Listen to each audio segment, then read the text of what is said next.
Hello, friends, and welcome back to another episode of the podcast. And if I may so boldly say, the last one for the year, I hope, unless the year magically extends by a few days. But I don't know, I'm not an expert on this, but I doubt it will.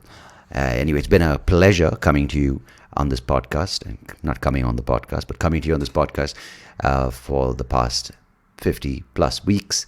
And I want to start off by appreciating the work it takes to listen to me go in and ramble and go off on my tangents. But I really appreciate you, especially for being with me over the past year.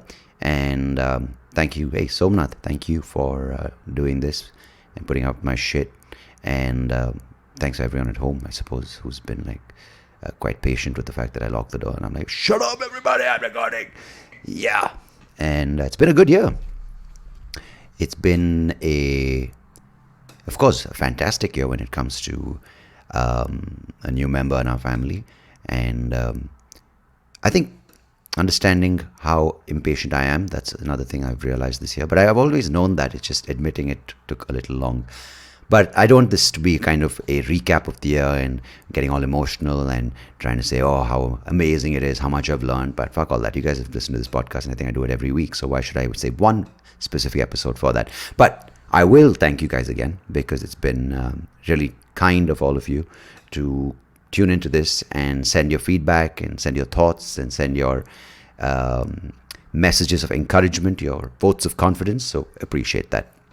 Now, I was thinking something new for the coming 2023 because I feel there's a lot of whining going on. There are a lot of people who are playing the victim, and a lot of people who are trying to highlight things that aren't that bad. Now, of course, I'm not imposing my so-called privilege on them or imposing my perspective or my situation on their circumstances, but just in general, there are a lot more people who feel like they are wronged, and a lot of people who feel like their life sucks and how hard they have it. And yes, there are a lot of people who have it harder or even hardest compared to me, compared to you.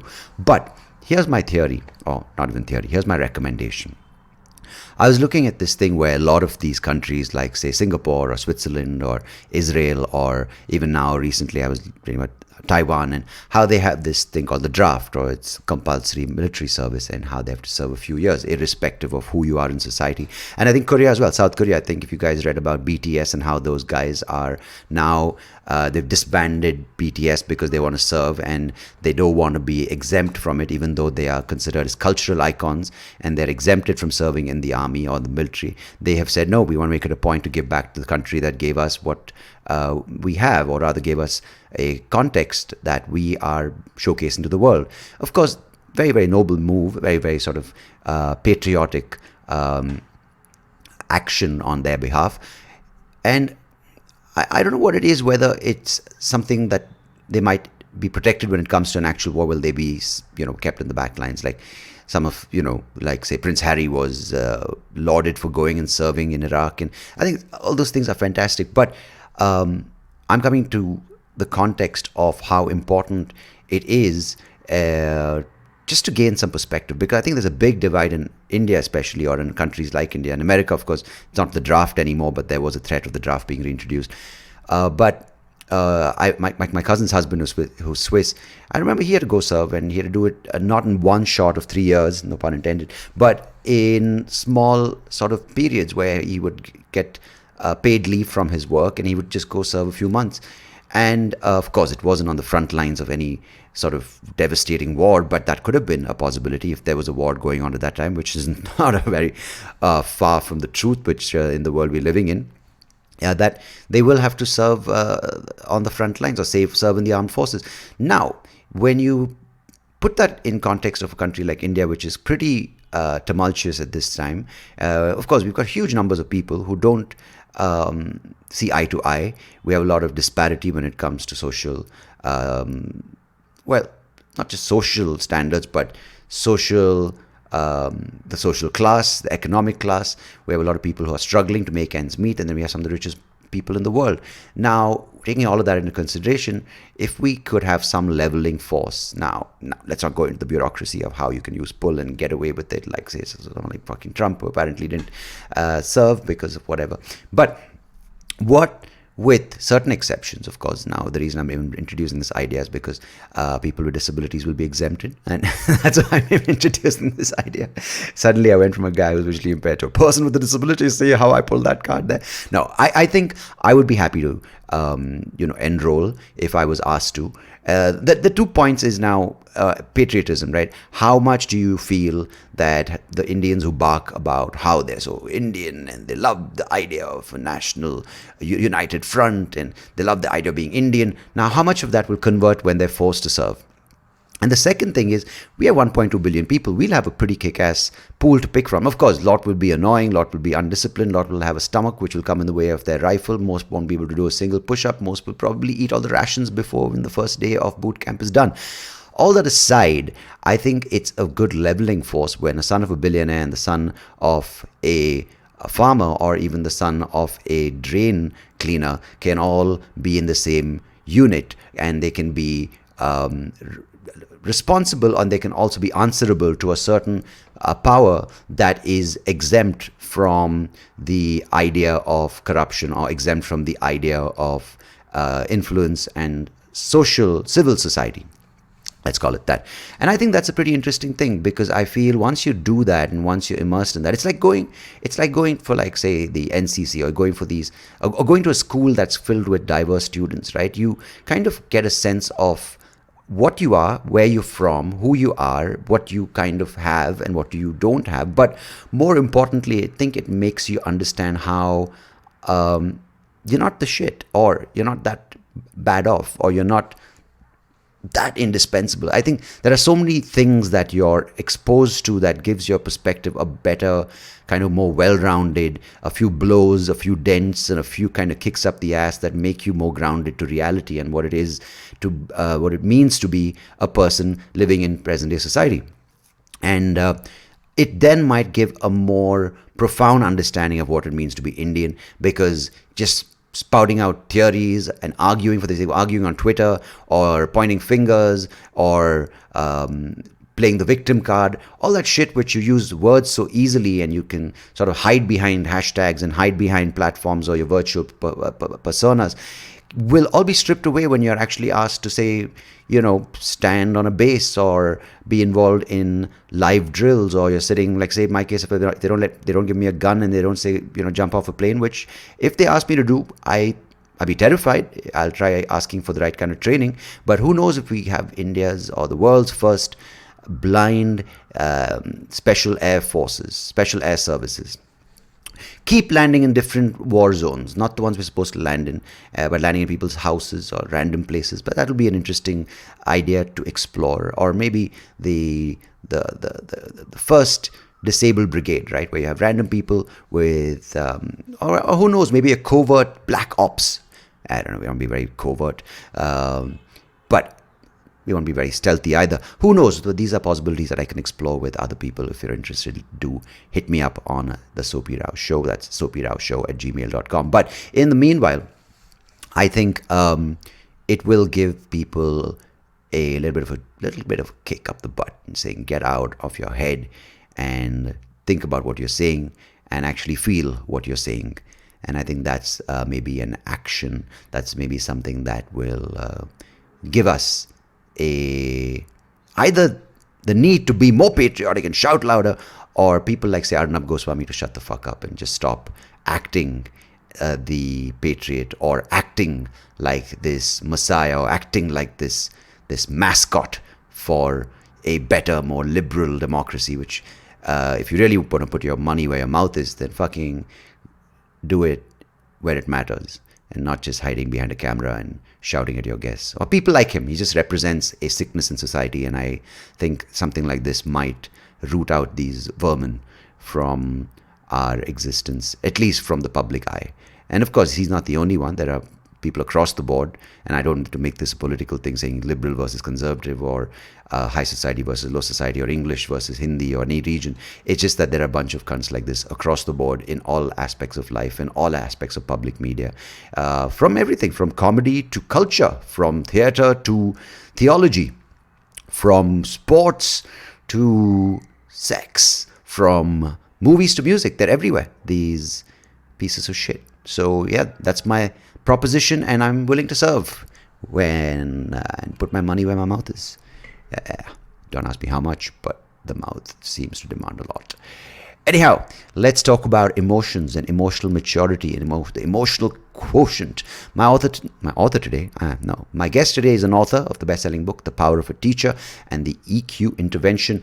Adam Saenz is a clinical psychologist. He's an educational psychologist. He helps teachers equip themselves with social and emotional learning so they can understand the environment that they are teaching in, understand the changing landscape of education, the world we live in, of course, as you all know, with online learning, with the traditional ways being dismantled or being opposed or not being as effective, and also the kind of children that exist in today's education systems, the demands, the challenges, and what it means to raise a future generation of children who are more emotionally mature and able to handle this vast amount of information and supposed knowledge being thrown at them. How do they handle this overwhelming nature nature of things, the overwhelming state of affairs, and how do they navigate?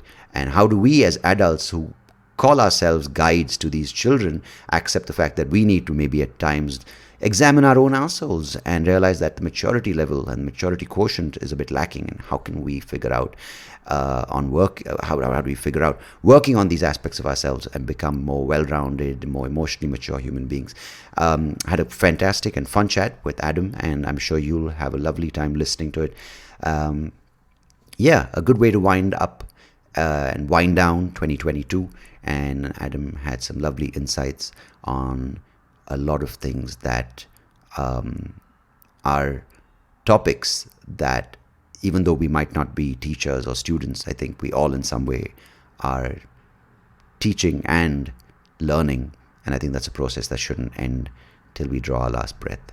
So for the last time in 2022, I appreciate you joining me for this podcast, and enjoy this conversation coming up with Adam Saenz. And Adam, if you're listening, really appreciate you joining me, my friend.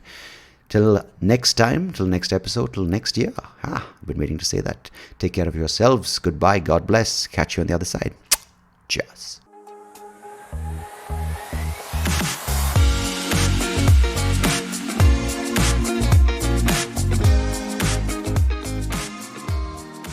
Adam Saenz, thank you so much for joining me today. Welcome to the podcast. Thank you. Appreciate the invitation. Lovely. So we're here, and we're here to get to know each other, but also I'm at your service when it comes to understanding what it means right now in today's day and age, where we are flooded with information and we're flooded with resources and access to these powerful tools which were assigned only to the elite back in the day when it comes to knowledge and information. But now we have it at our fingertips. So what does it involve right now to learn and to teach? What do these things evolve to be? It involves a lot, honestly. I think you're wind up to the question spot on. Teaching historically happened with someone called a teacher formerly, using that title, standing in front of students, delivering content in an environment called a classroom, whether that was a primary, secondary, post-secondary setting. Mm-hmm. Now it's anyone with an idea who's able to present that idea to anyone else who wants to see it or hear it. Mm-hmm. So the idea of teaching has broadened dramatically, which is confusing and disoriented at some level, but deeply exciting at others. Mm-hmm. Now, I find it, I like reading some historical fiction, and in that, when you look at whether it's ancient Rome or you look at even ancient India or you look at ancient civilizations, the effort that someone had to make to go to a center of learning, and even those disciplines that were taught were, while if you look back now, it's like, oh, they only studied, say, Latin, Greek, and maybe two other things, right? But now it's literally within a field, there is so much specialization, like, say, within the sciences or the social sciences, there's so much more drilling down. Yet, do you feel when you go that far into a certain space, you become so involved that you aren't able to look out? What I mean by that is when someone gets into their field with so much focus, they lose context of the world outside. Oh, absolutely. I don't want to think back to how many years I spent in my undergraduate and graduate programs. By the time I got my PhD in psychology and then got licensed and all the study I had to do for licensure, I just didn't realize how deeply immersed I was in the content. And then my degree in psychology is an applied degree, so I'm a practicing clinical psychologist. That's my world, day in, day out, day in, day out. And most of the conversations I have during a day are very deep and psychologically based, and it just shapes who I've become.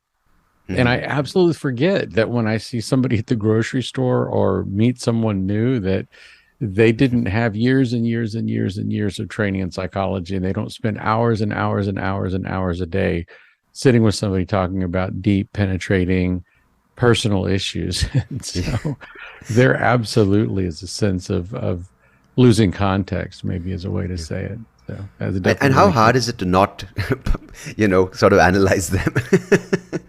Yeah, it's actually, it's easy when I think not to.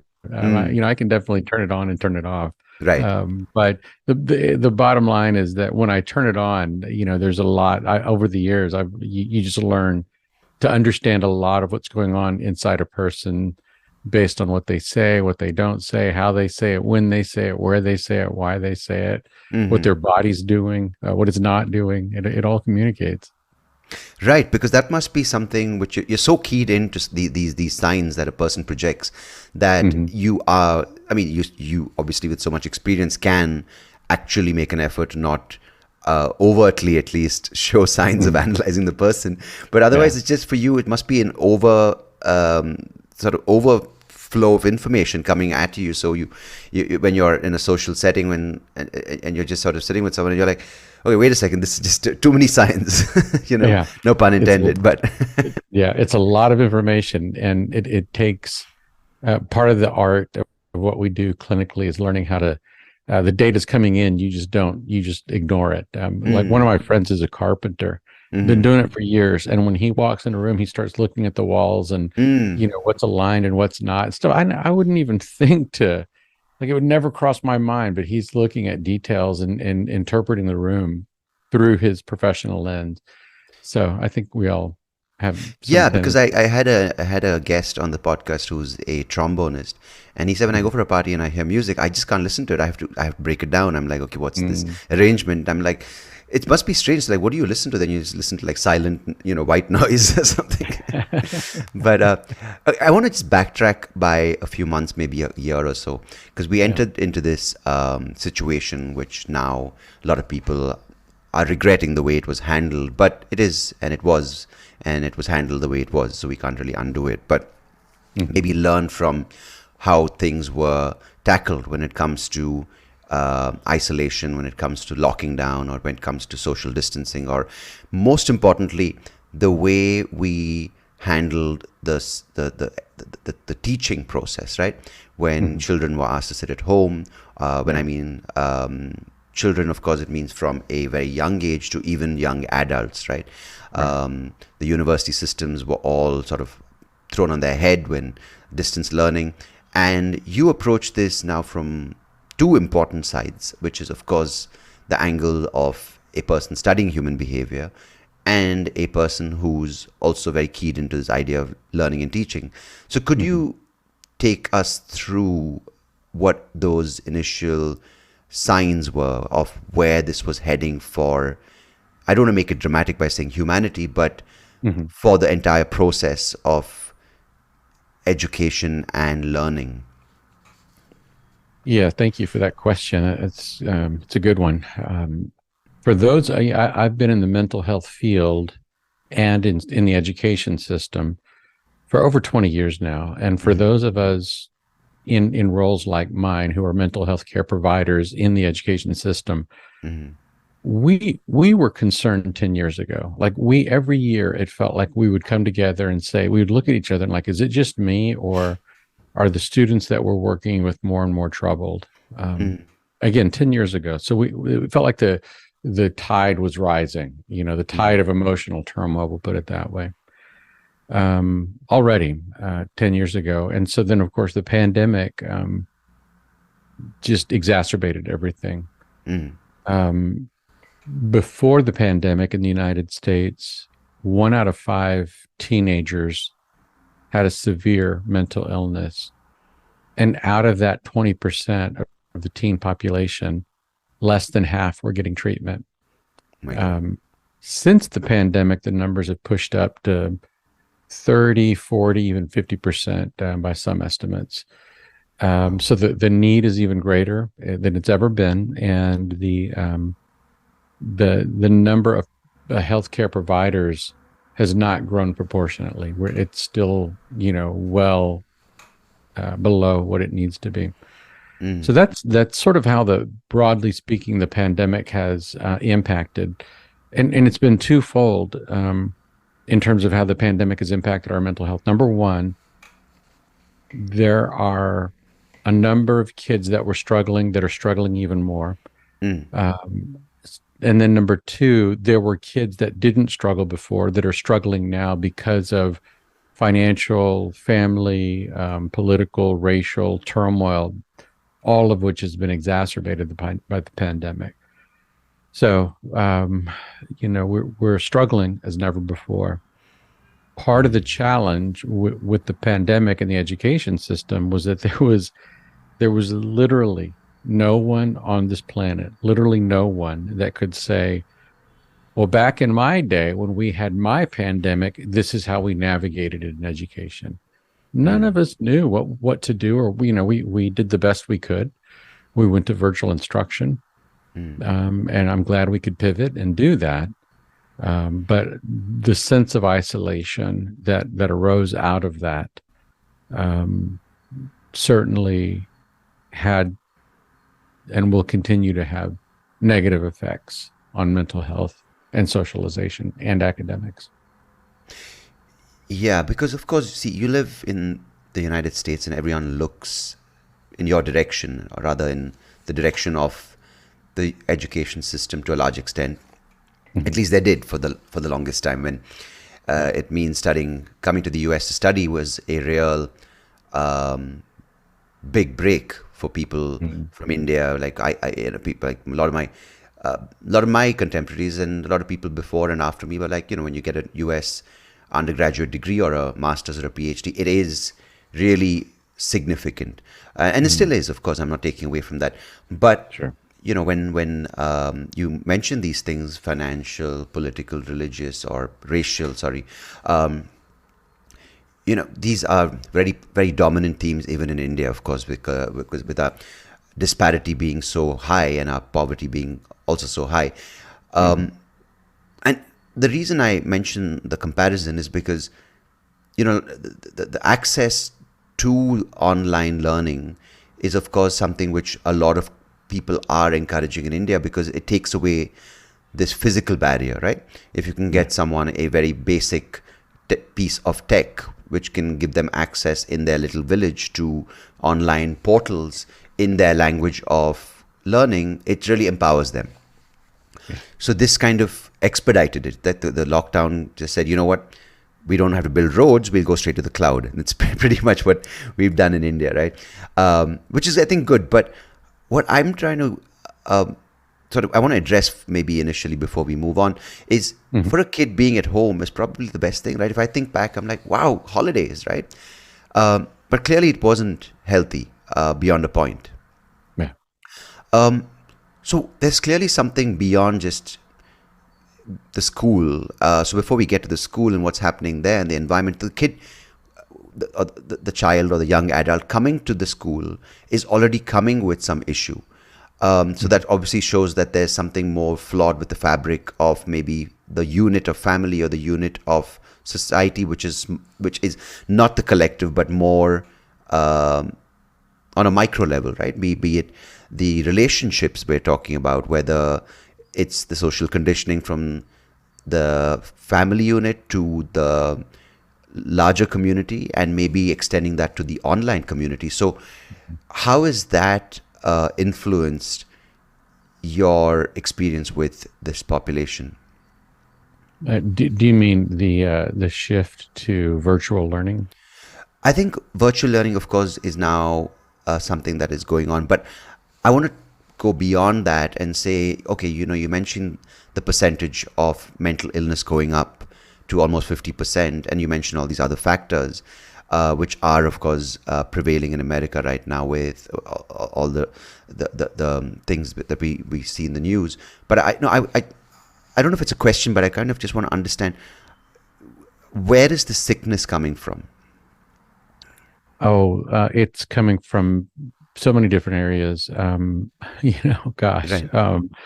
that's a big question, very relevant. Well, at some level, I think it has to do with family stress. So when you say family stress, that could mean a lot of things, but typically it means there is one or two adult caregivers in the home who are under stress themselves as adults.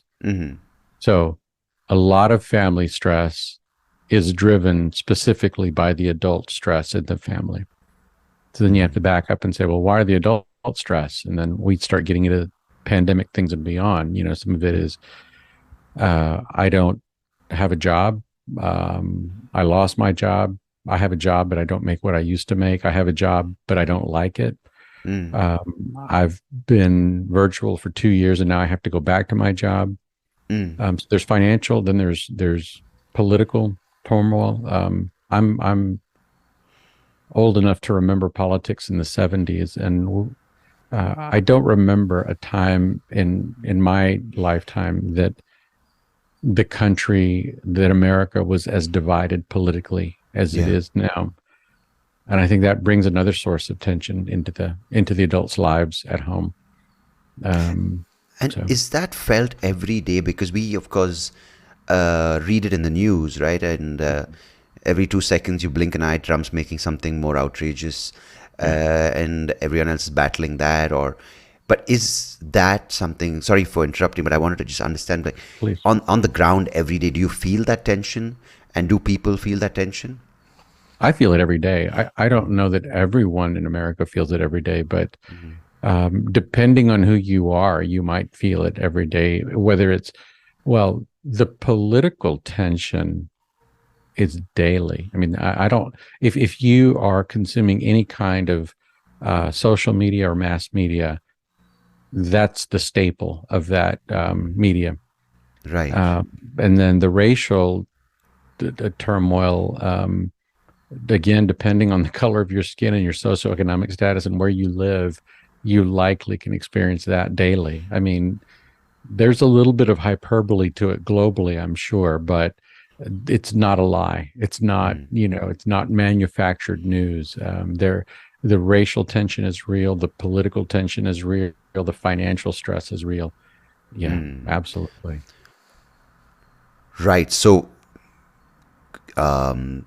younger people are going to get educated in this climate. So that's the reality of it. Yeah. Which isn't healthy, right? Which isn't, because you're already on the back foot, and I'm not going to pretend that I'm in any form a mental health expert, but just to kind of put myself in those shoes.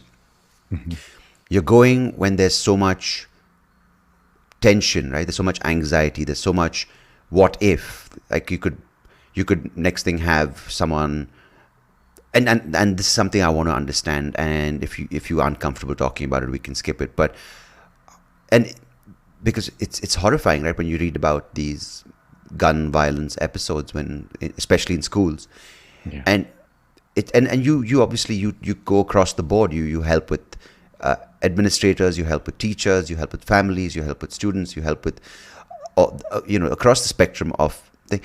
So I mean, it's I don't know if I have a question about it, because like it's just it's something which is so difficult to process as an outsider, but someone involved in the system. How do you?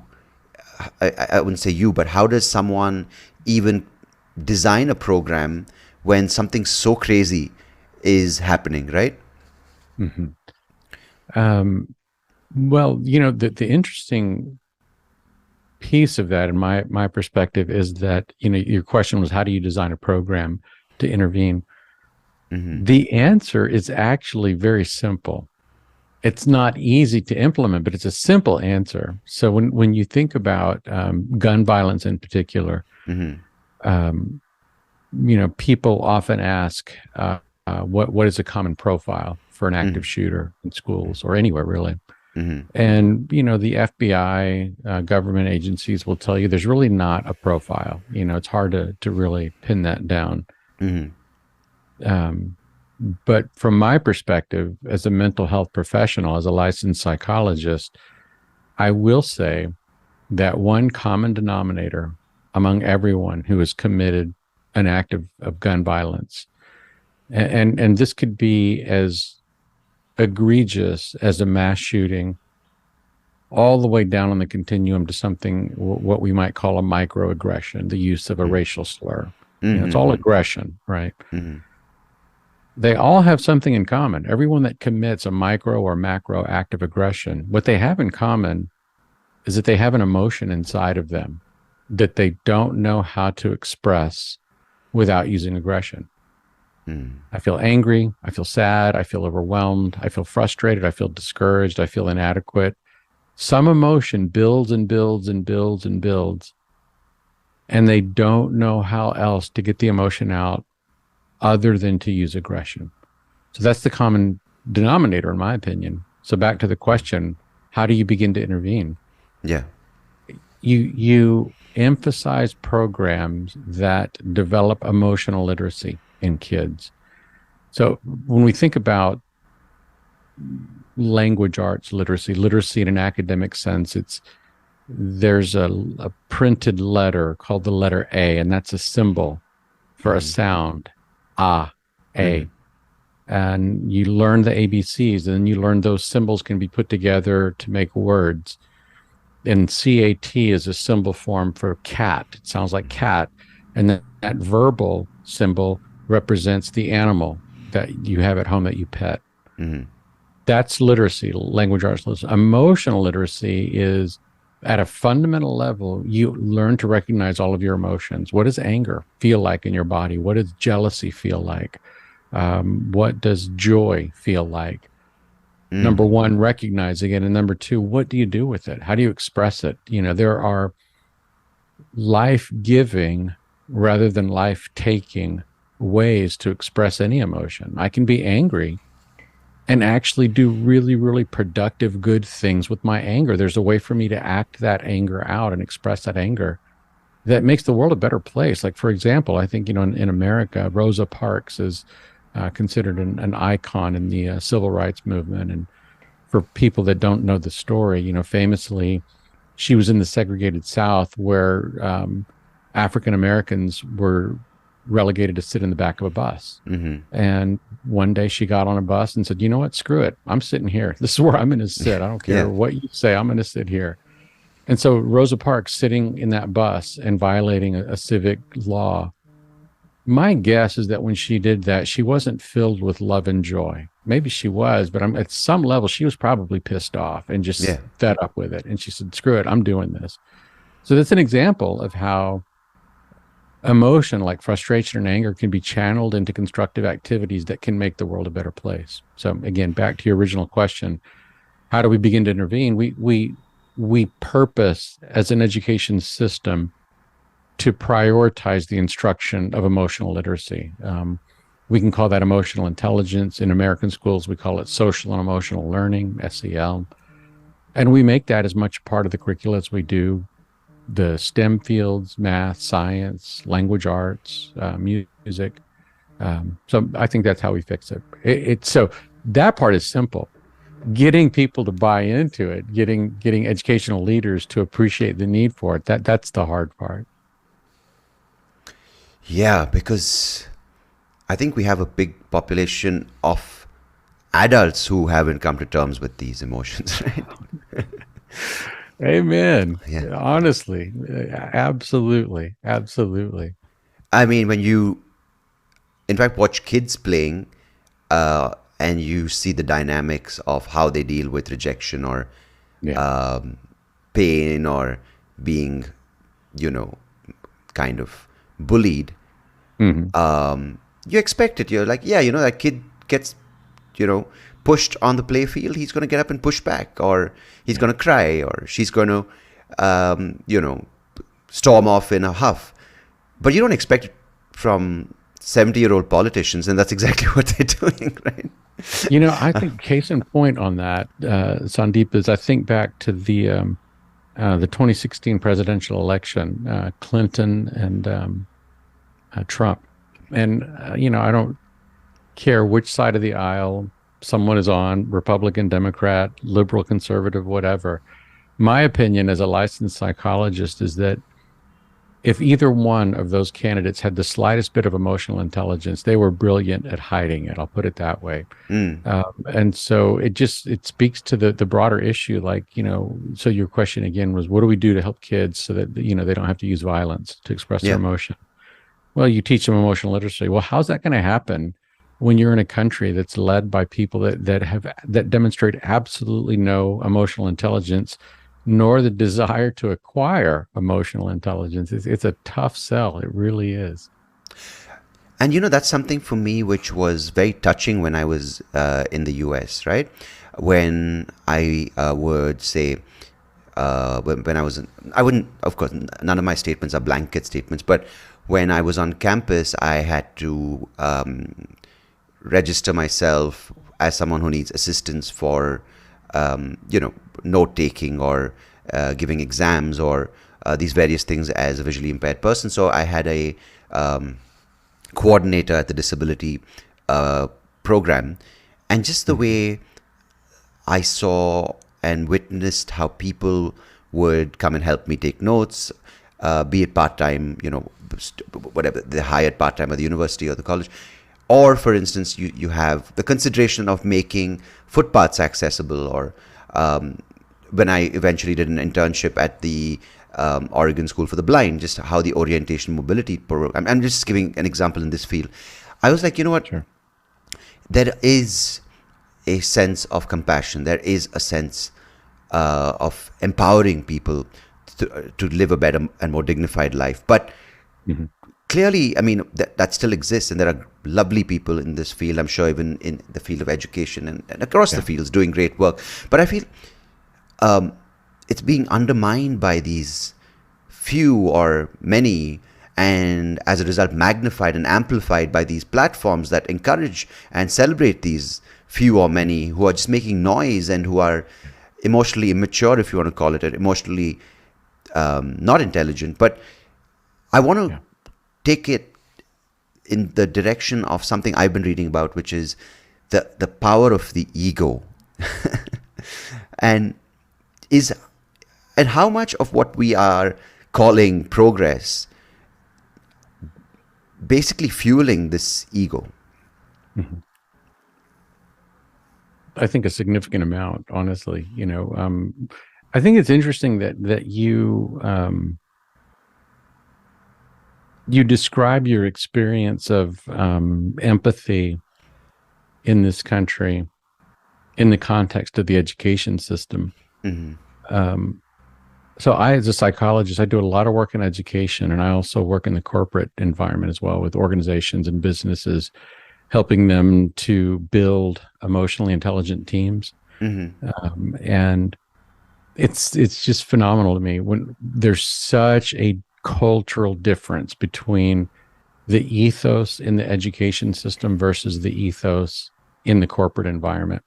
Mm. The education system compared to the other is so warm and so kind and so Mm. loving, broadly speaking. And not to say that there aren't, you get your knuckleheads in any field, but education is just a wonderful, wonderful filled with wonderful people. Mm. In the corporate world, there are wonderful people, but the empathy and the warmth is not there. It's driven by ego. It's driven by making in American business is just sort of the global poster child for consumerism and capitalism. And it takes a lot of ego in both positive and negative sense of the word to be successful in that game. So yeah, I think you're right. Ego has a lot to do with it, and yeah, it can be very limiting.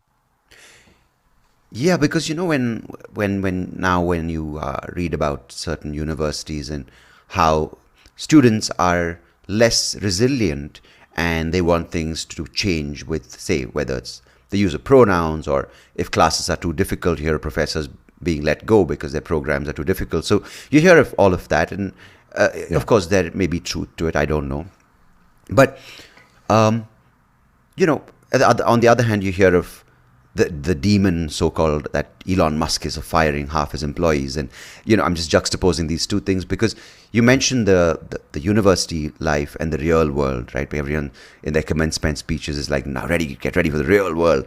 But Yeah. why does it have to be so? Why does it be such a broad and such a stark contrast? Like, why aren't we at the end of the day helping children, young adults, become a part and sort of become a better and project a better fabric for our society going forward? But it clearly seems like they are thrown into this whirlpool which they're not ready for.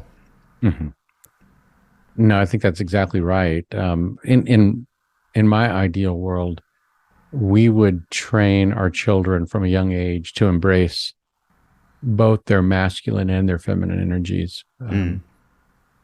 But we don't do that typically. We encourage women to embrace feminine energy, and we encourage men to embrace masculine energy.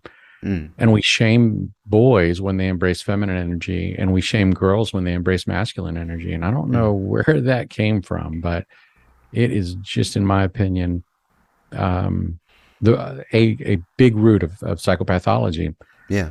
Yeah. So, I've heard someone say in the working world that hard skills are what get you hired, and the lack of soft skills is what gets you fired. Mm. And I think there's a lot of truth to that. And I just think, gosh, why can't we do both? Why can't we teach our kids the hard skills they need, and then the soft skills they need, so that when they do graduate high school and then graduate university, they enter into the workplace holistically developed, fully able to be decisive, goal, task oriented decision makers, while simultaneously being empathetic, kind, in touch with their feelings, meek, and vulnerable. It's so hard to acknowledge that someone else may be right, because I just feel with all this conversation of whether it's LGBTQ plus or when it comes to disability awareness, with everything now, with every topic, it almost feels like each group or each person within that group, and this is of course not everyone that is in this group, but it just feels like every group is standing in the corner trying to scream louder, saying mine is the bigger problem, I am the more wronged in this problem, and society hates me. And it's like, where do you go from here? That to now, you mentioned the masculine and the feminine energy, but someone would say, how dare you? Because there's more than that. There's a third element or a fourth element to those energies, and you're not acknowledging that. And instead of listening, and I just said, yes, absolutely. I mean, I just listened to what you said and said, absolutely. Maybe I didn't have the balance growing up, or my contemporaries or whoever didn't have that, and I'd love for that to be more balanced when my girl grows up. But people be like, picking on those points. How dare she's a girl? Why don't you raise her as a non or gender fluid? And so the thing is, it's almost like they're missing the point, right? Mm-hmm. So how do you even attempt to address such a emotionally immature conversation? I attempt, and I emphasize the word attempt because I don't always succeed. Yeah. I attempt to engage that in humility. I attempt to approach that person with the fundamental assumption that maybe I'm wrong and maybe they're right. And even if I'm right and they're wrong, what can I still learn from them? Just because they're wrong doesn't mean I can't learn something from them. Mm. So I think that's it. It's just a posture of humility and mutual submission and, being passionate about growing and learning as individuals. Yeah. It's very easy to go into,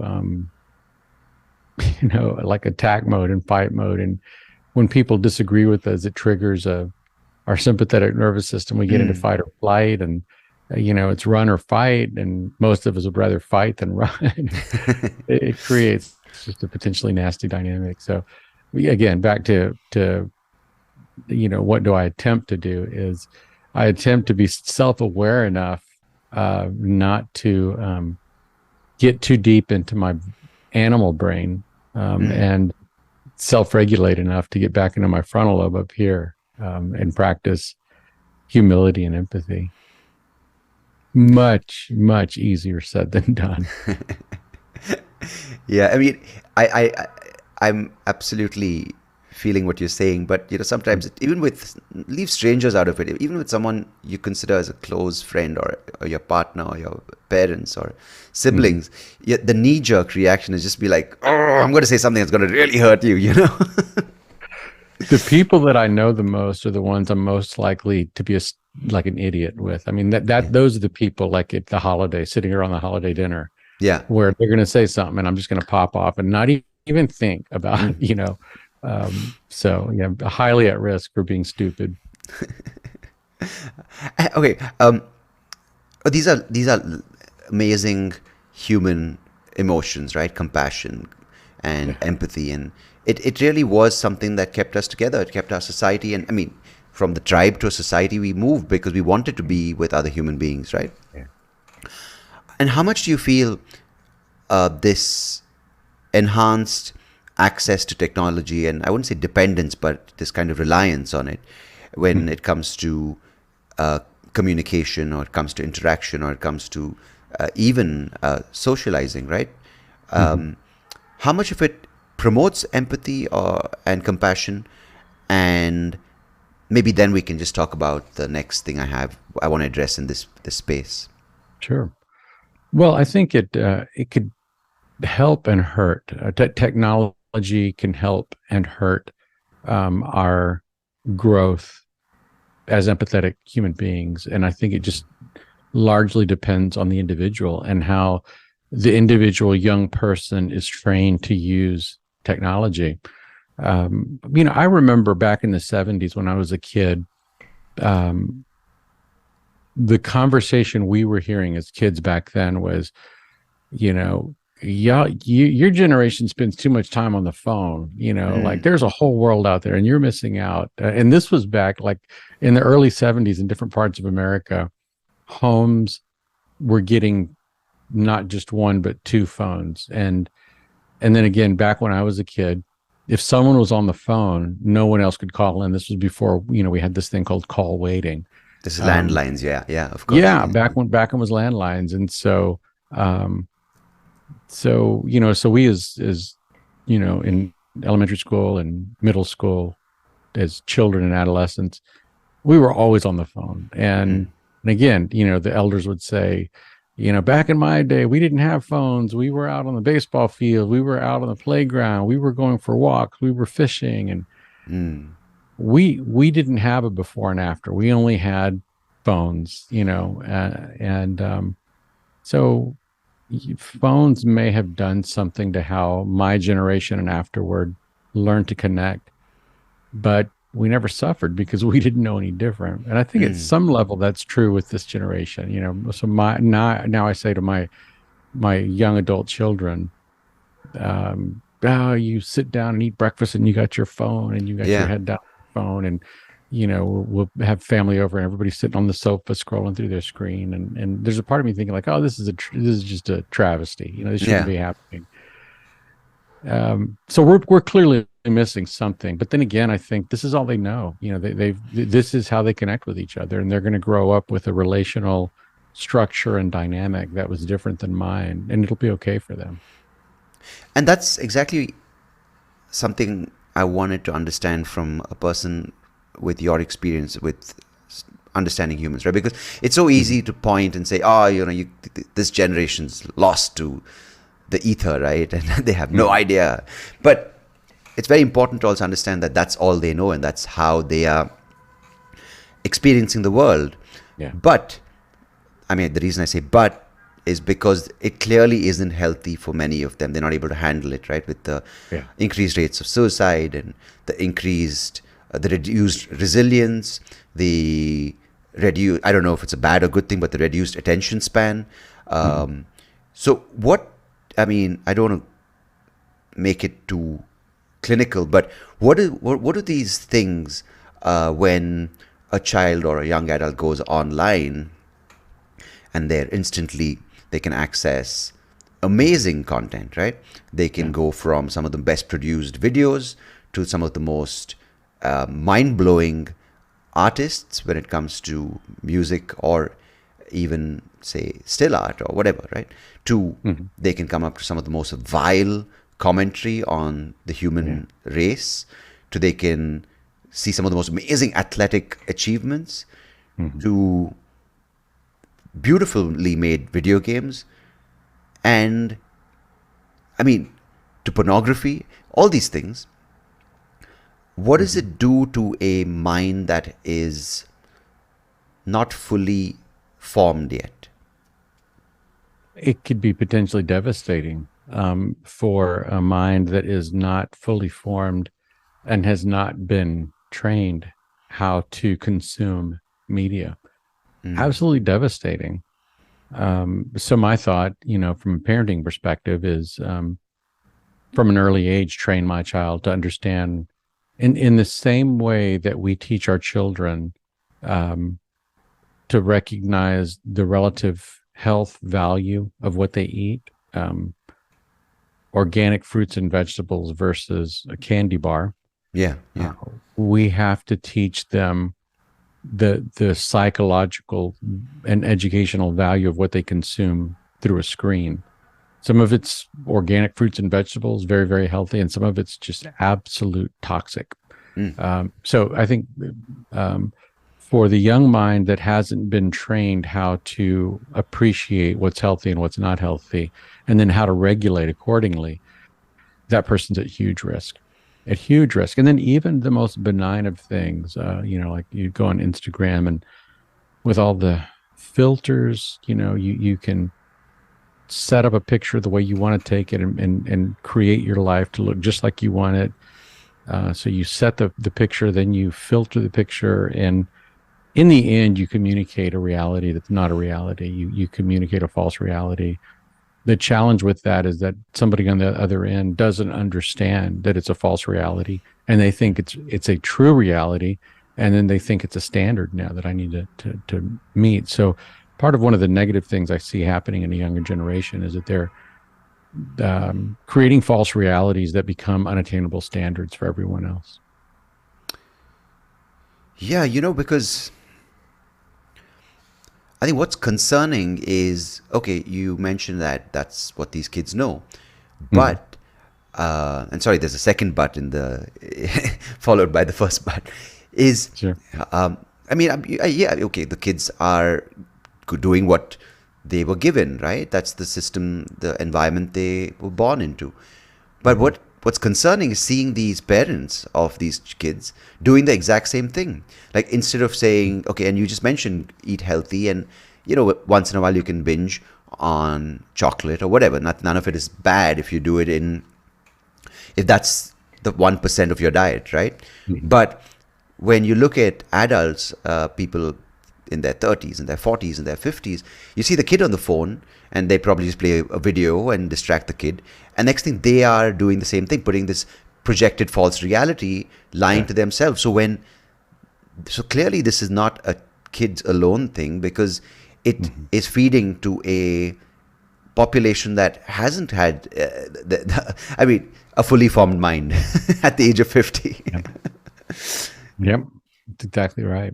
It's exactly right. If I as the adult, if I have not learned to feed my body nutritious food to even understand what it is, then there's no way I can train my child in that. And by the same token, if I have not learned to recognize what content delivered through a screen is helping me and what is hurting me, if I haven't figured that out as an adult, there's no way I can teach that to my child. Yeah, because it seems like that is being used, right? In all these contexts which you mentioned, right?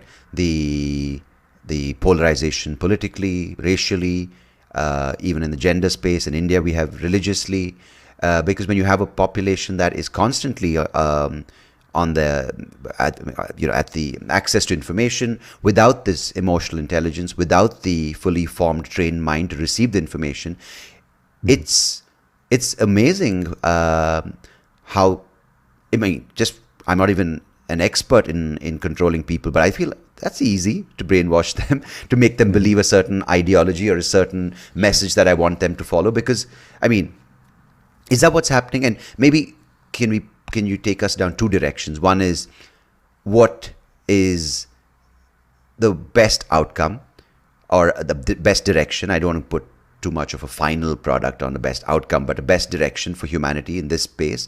Or how worse can it get from here? So, and you're talking about specific, like a best case scenario with regard just to generally how when we have a population. Yeah, and that to now, like, the reason I ask is because, what happens in the US a lot of times filters down to other countries, later on with certain behaviors, right? And I'm just, okay, let me sort of ask you this from an Indian context, where we have a lot of people who've now come from smaller towns, smaller cities, and they have access to a lot more money. As a result, they have access to a lot more of the consumer behaviors. Of course, I'm not generalizing by any means, but now you magnify a 300 million population to a 1 point plus whatever billion population with this emotional lack of emotional intelligence, maybe, but with these tendencies to these behaviors of having a projected false reality, to this idea of self-righteous, I'm right, no one else is, inflammatory kind of reaction, to access to social media, online rhetoric or lack of. So what is it? What can it do? Oh gosh, it could do a lot of harm, I think. I just see us as becoming, and I don't know to what degree this is true in any other country, but there's something about the American media system that it's fundamentally divisive, in my opinion. I understand that they're first and foremost, they're not media sources, they're businesses, and their job is profit. That's what a business does, is it makes profit. So it seems to me that what mass media are doing is they are, to gain attention, the currency of attention, which ultimately results in financial currency, they are being as divisive as possible, and specifically tapping into the emotions of fear and anger to keep people engaged so that they can continue to sell the product. And there's just a residual effect of that. We're again more divided politically than we've ever been as a nation. We're more dysregulated emotionally, I think, than we've been as a nation in my lifetime. So I think it's a big part of it is fueled by the media, major media outlets, and then those because those outlets prey on fear, the emotions of fear and anger, we develop like that becomes our baseline. Scared and angry become our emotional baseline, and we take that emotion into the behaviors we have on social media, on our Instagram and our Facebook and our Twitter. And then that comes out to perpetuate the fear and perpetuate the anger. And so it's just this horrible thing where it feels like we're just eating ourselves from the inside out. So I think that's what could happen, is that this country could be the model of internal chaos, internal disruption, internal dysregulation, and potentially even downfall. And you address these things on an individual level. You need to understand what, and you mentioned early on about how the source of all these issues you're seeing, whether it's a racial slur or a mass shooting, is this inability to express and feel and process the emotion, right? Whatever the emotion may be. Yeah. So clearly, it's not something that can be applied on a social level, right? You can't have a blanket cure to address this thing. Like, you need to sit down with a individual, figure out what they are feeling, and make sense of that, right? So it seems like, because someone was talking about this the other day, said in the next 50 to 100 years, the mental health industry is going to be the most rapidly growing and most profitable industry to invest in. I said, oh, here we go. So how are we going to have Right. this thing where, again, profits is the key and mental health is the product? How is that going to look for someone who's really suffering, right? Because as someone who's been in therapy and continues to be so in therapy for the past 5 years, I know that when I went, or rather maybe even actually longer, 10 years when I went to my first therapist, but none of it, everything was given to me, practice a little bit of cognitive behavioral therapy, do a little bit of this, do a little less of fantasy thing, do a little less of this. You have to talk about how you felt as a child when you lost your eyesight. And yeah, I'm just sort of surmising, but none of it made sense because I didn't want to receive. So finally, when I was ready, that's when I started working from the inside out. And I know how long the process is and how hard it is without the right kind of therapist, the bond you have with the therapist. But more importantly, when you come back home, you need that support there. Yeah. But most people don't have the time. Most people might not have the family support. So how do you navigate? I don't know. I don't want to put you in a corner saying how do you navigate it or how do you build a system. But, when someone doesn't want to receive help, it's impossible being a best friend or the best therapist to crack that kind of that lack of openness, right? Absolutely. You can't force feed therapy. With the child, you can, if a child needs vaccines, you can physically restrain the child and administer vaccines. But if the child is 16 and 6'5", then you can't physically restrain them, and the same is true with therapy, whether it's a child or an adult, if they don't want to be there, they're in control of that. And you're right. We can't impose that on anyone. Right. So interesting. It really is. What do we do? Yeah, I think there is definitely, people like you doing amazing work. And I think, can you talk a little bit about the Applied EQ initiative? Because I think that's something which can go beyond what we are looking at as the consequences, but go down more to the source of how we can help, especially formative minds. Absolutely. I think the good news is that while traditional therapy is an individual by individual process, of course you have group therapy, but even that is a very small group compared to the general population. So it is, the individual has to choose to want to do the work. But the good news is that from a societal perspective, we can move the country forward collectively. So, for example, I think about famous musicians that are being honest with their struggles with depression, anxiety, suicidal ideation, and normalizing that, and bringing the taboo out of that. I think about athletes, famous athletes around the world that are finally being honest. Um, Especially men that live in a world dominated by masculine energy, where we're in America, largely speaking, men are trained to ignore emotion. We're shamed if we experience emotion. But when you have male athletes that are saying, I'm not doing well, I'm struggling, I'm depressed, I need somebody to talk to. When you have veterans coming back from combat that are saying, I'm not doing well, I have traumatic stress, I need help, I need medication, I need therapy. The more we have voices in the media that are being transparent and honest about their own personal struggles, I think that there's this huge collective benefit to that, so that the individual 16-year-old that's, a boy, let's say, that there's no way I'm going to go to a therapist and talk about my feelings. Maybe when they see other people doing it that they admire, going to therapy and admitting their needs, they'll be more inclined to move forward. So I think there's hope. There's absolute hope. Again, I've talked about what I think are the evils of mass media and social media, but they can also be tools for good. And if those outlets begin to give voice to people who are struggling and who are overcoming, then that can shift. Certainly, American resistance to seeking help and the American historical stigma around mental illness.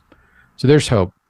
And that's where our work comes in. We work with organizations like schools and businesses to normalize feelings, give people permission to be human, to admit their vulnerabilities, to admit their weaknesses, their frustrations.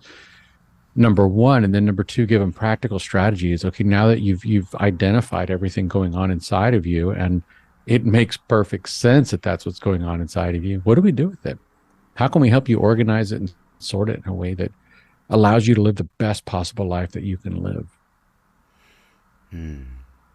And so basically, when I think about what I do in the one-on-one session with a patient in my clinical practice, and we're sitting together for an hour, that each session has a certain feel, a certain pattern to it. There's certain skills that I employ, like listening skills and questioning and finding emotion and linking that to ways to express the emotion. We're basically taking those skills and take them to the masses. What does it look like in the workplace? What does it look like in a marriage? What does it look like in a family? What does it look like in a classroom? And I say this all the time, like, you don't have to be a thoracic surgeon to perform CPR. And sometimes CPR can save a person's life. And I don't think you have to be a licensed mental health professional to do good in the world. Just sometimes basic emotional skills, basic mental health first aid goes a long way to helping people that otherwise wouldn't have anything. Just listening to someone in need to be listened to, right? Absolutely. Yeah, just listening. Adam, I think you and I can start an initiative called Jock Talks and put a new spin on it. I like it. Yeah. I like it. I think you have the thing to go, you have the backing to put it out there. I'll sit in the background, just take credit for the name. You provide the comedic element. Awesome. No, and you, of course, have a very sort of popular TED Talk called The Power of the Teacher. Yeah.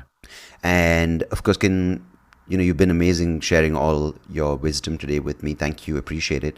Would you like to direct people to some of the other work you've done so they can go check it out after listening to this? Absolutely. Let me actually flip back over.